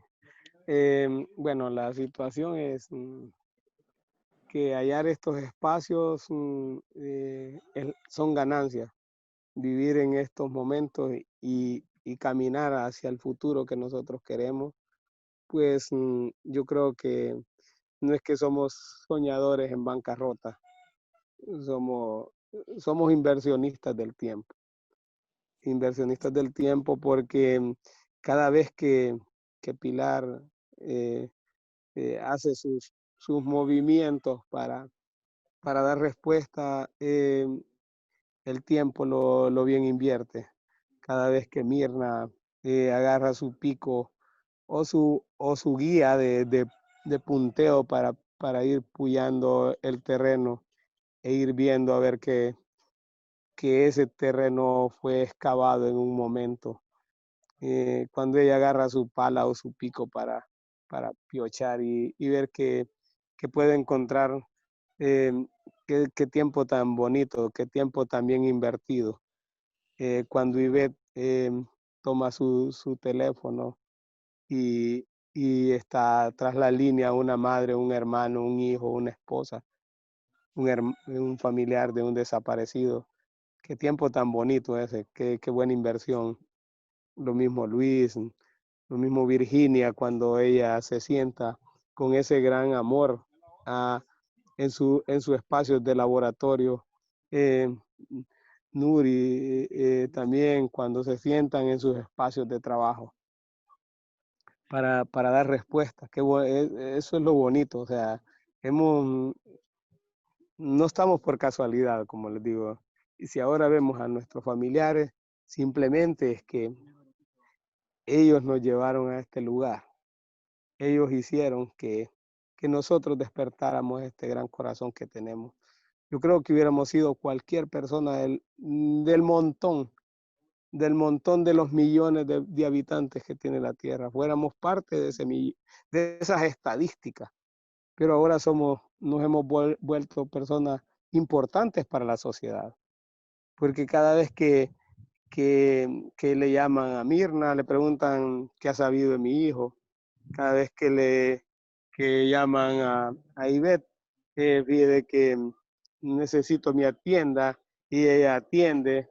Cada vez que me llaman a mí para preguntar qué se sabe sobre los análisis que el equipo de antropología forense ha hecho, nos convertimos en esos canales que la sociedad estaba esperando de hace mucho tiempo.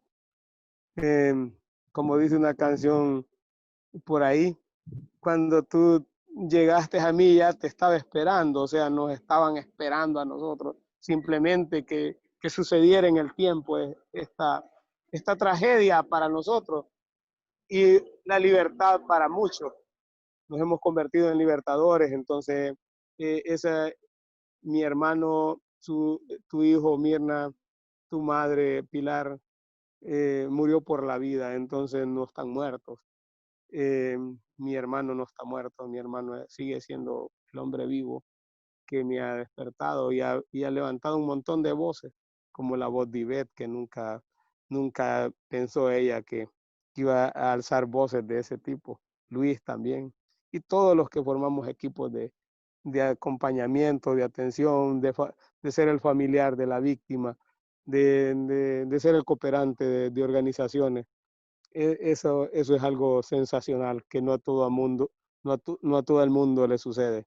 Nosotros yo creo que somos personas exclusivas y en esa exclusividad debemos esmerarnos para dar buena respuesta.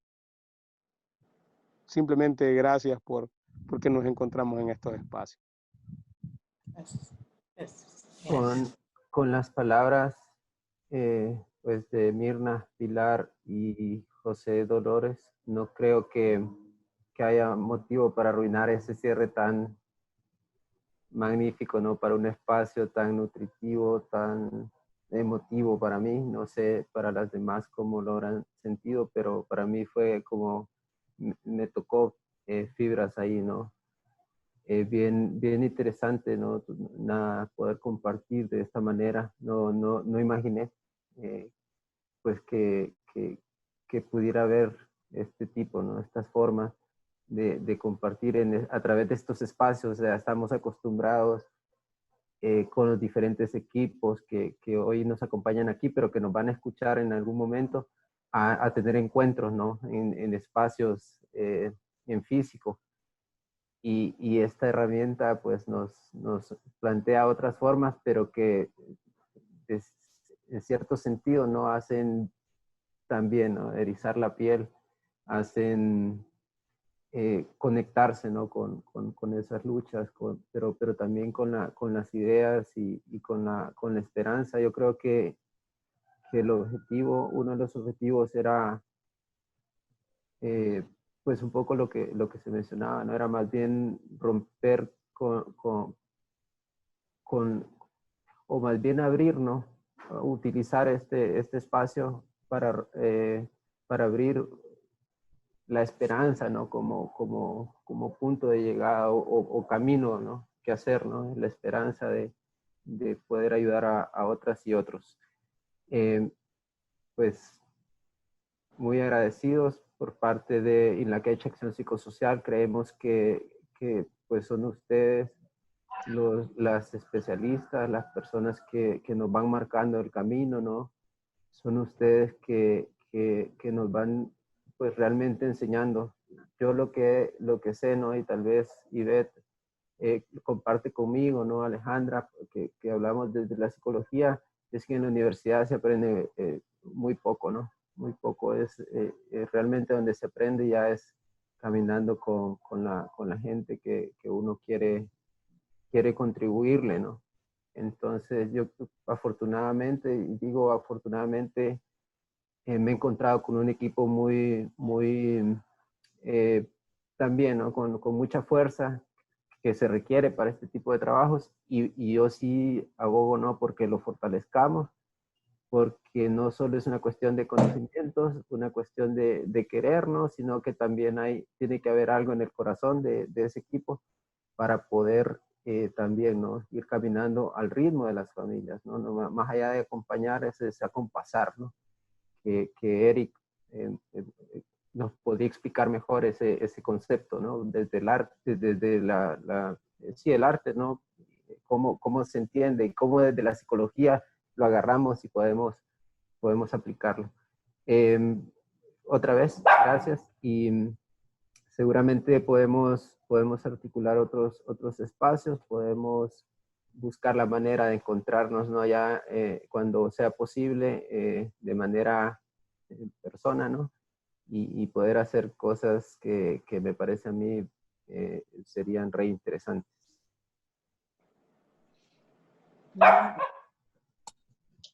Gracias.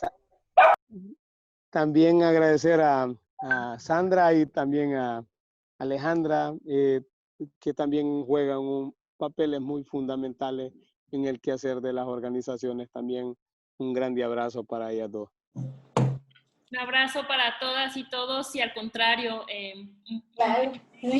Ale, mira quién está conmigo, Ale, mira. Carmen. Y la princesa, ahora. Ale, y la princesa. Y la princesa. La perra. No, pues nada, muchas gracias por permitirnos estar acá, escucharles. Hubo momentos muy emotivos. Entonces, justo yo decía, yo no, ¿qué decir ante lo que están diciendo? El diálogo entre ustedes fue maravilloso. Y pues nada, mucha fuerza y a seguir juntas, a seguir juntos, porque hay mucho por hacer y porque pues nos están esperando todos esos tesoros, ¿no? Entonces... Ale, pues, yo siempre te agradecimos el hecho de que estuvieras con nosotros, pero hoy quiero agradecerte con el corazón por todo lo que diste por nosotras, por todo lo que hiciste, y pues de manera personal, pues ni se diga, fuiste mi psicóloga y de verdad estuvimos muy contentos contigo. Hiciste un trabajo fenomenal con la familia de las rastreadoras. Mira, aquí tenemos a y sigue doña Carmen con nosotros. Y la verdad, gracias Alejandra, gracias a todos, de verdad.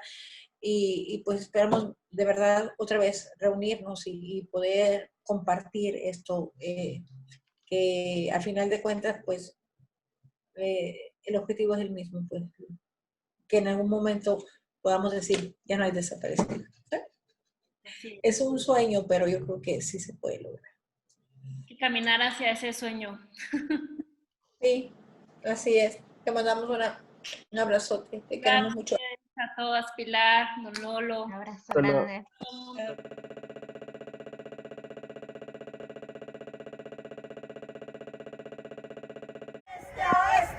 Seguiremos esta lucha, cueste lo que cueste, de norte al sur, de este a este. Seguiremos esta lucha, cueste lo que cueste.